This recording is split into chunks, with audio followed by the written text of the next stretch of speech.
Bonjour à tous, j'espère que vous allez bien. Aujourd'hui, on va parler streaming et mixeur audio afin de voir à quel point utiliser un mixeur audio peut améliorer votre production de contenu. Quand il s'agit de streaming, une fois que vous avez réglé votre micro, la caméra, les lumières, les différentes scènes dans OBS, vous êtes enfin prêt à lancer votre live. Vous cliquez sur le bouton magique « Commencer le streaming » et c'est enfin parti. Vous commencez à parler, à présenter ce que vous allez faire, et quand les premiers viewers arrivent, commencent à parler, vous êtes mute depuis 10 minutes.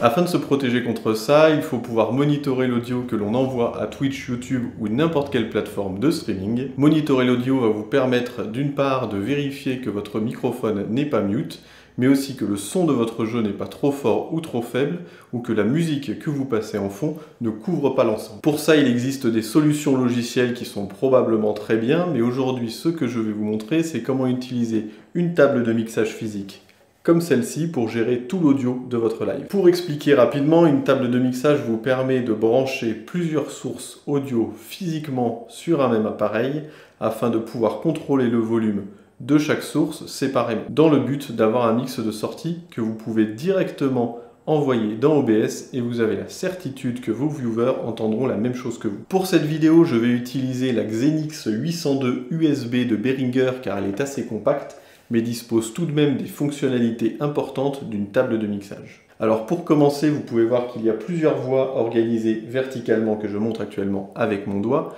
Sur les deux premières, on a une entrée XLR ou jack 6,35 mm pour un micro par exemple.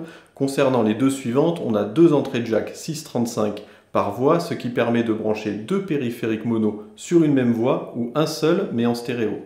Il existe d'autres entrées possibles sur cette table, mais on en parlera plus tard dans la vidéo. Une configuration assez simple consiste à brancher votre micro sur la première voie par exemple, le son de votre PC sur la troisième, ce qui permettra de régler le son de votre jeu, et pourquoi pas brancher votre téléphone sur la quatrième pour la musique. Une fois que vous avez branché vos différentes entrées, on va pouvoir passer au plus intéressant. Il s'agit du fait de pouvoir monitorer les différents volumes comme je le disais au début de la vidéo. Pour ça, il suffit de brancher votre casque sur la sortie appelée Phones, qui se trouve ici, et cela permettra d'entendre en direct tout ce qui arrive sur votre table de mixage. Vous pourrez alors ajuster les différents volumes en temps réel grâce au potentiomètre gris et blanc qui se trouve en bas de chaque voix, et donc détecter si votre micro est muté, par exemple, ou si le son de votre jeu couvre votre voix. Et voilà, plus de problème de son, on peut en rester là. Allez, salut! Ah, vous êtes toujours là, ok. On va voir un peu plus en détail ce que permet de faire une table de mixage comme celle-là. Pour commencer, on parlait du retour casque pour monitorer les volumes. Sachez que vous pouvez régler de façon indépendante le volume du mix dans votre casque et celui que vous envoyez à OBS. Pour préciser, on parle bien du volume global et non pas du volume par voix. En effet, le volume que vous allez envoyer sur Twitch sera au max afin de permettre à chaque viewer de gérer le son chez lui, ce qui paraît plutôt logique. Passons maintenant sur les différents potentiomètres. Sur les deux premières voies, on a la possibilité d'ajouter du gain. Ça peut être utile pour certains micros, mais aussi d'activer un compresseur. Si vous voulez plus de détails sur le gain, la compression et plus globalement sur tout ce dont je vais parler maintenant, je vous invite à aller voir la vidéo qui va apparaître en haut à droite de votre écran. Donc je disais ici, on peut régler le gain et le compresseur avec un voyant en plus pour montrer quand le compresseur s'enclenche. Ensuite, on a la même chose sur les quatre voies, trois potentiomètres qui font office d'égaliseur pour régler les hautes, moyennes et basses fréquences. Concernant le potentiomètre rouge, on a quelque chose de très intéressant pour le streaming car il s'agit de pouvoir envoyer le son provenant de cette voie, spécifiquement sur la sortie FX Send qui se trouve ici, à côté de Phones. Cela peut permettre deux choses. La première, comme son nom l'indique, envoyer par exemple votre voix provenant du micro sur un appareil qui va la modifier afin d'ajouter de l'écho, rendre la voix plus grave ou n'importe quoi d'autre.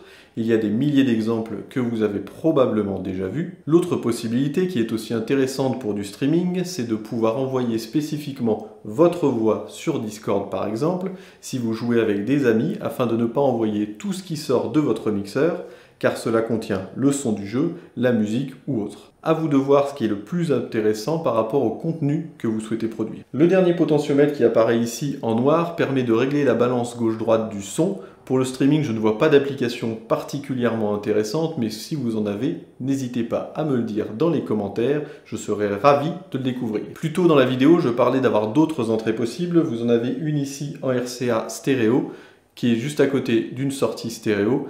Si vous n'utilisez pas d'appareil pour modifier votre voix, vous pouvez aussi utiliser le stéréo aux return qui est ici et le considérer comme une entrée supplémentaire avec deux jacks 635 en stéréo et vous pouvez régler le volume avec le potentiomètre qui est ici. Même si vous n'avez pas ce mixeur, c'est quelque chose d'assez standard que vous pouvez retrouver sur plusieurs mixeurs. Globalement, l'avantage d'une table de mixage physique par rapport à un mixeur logiciel, c'est de pouvoir tout contrôler très rapidement car vous avez tout sous la main. Pas besoin de alt-tab votre jeu ou de changer de souris si vous utilisez un setup à 2 PC pour le streaming. C'est juste là sous la main et vous pouvez agir sur tous les potentiomètres de façon assez rapide. Voilà, cette vidéo touche à sa fin. Comme d'habitude, si vous avez aimé, n'oubliez pas de vous abonner, laisser un like ou un commentaire. Et comme d'habitude, go Discord, Twitter, Twitch, tous les liens dans la description de la vidéo. Merci et à bientôt.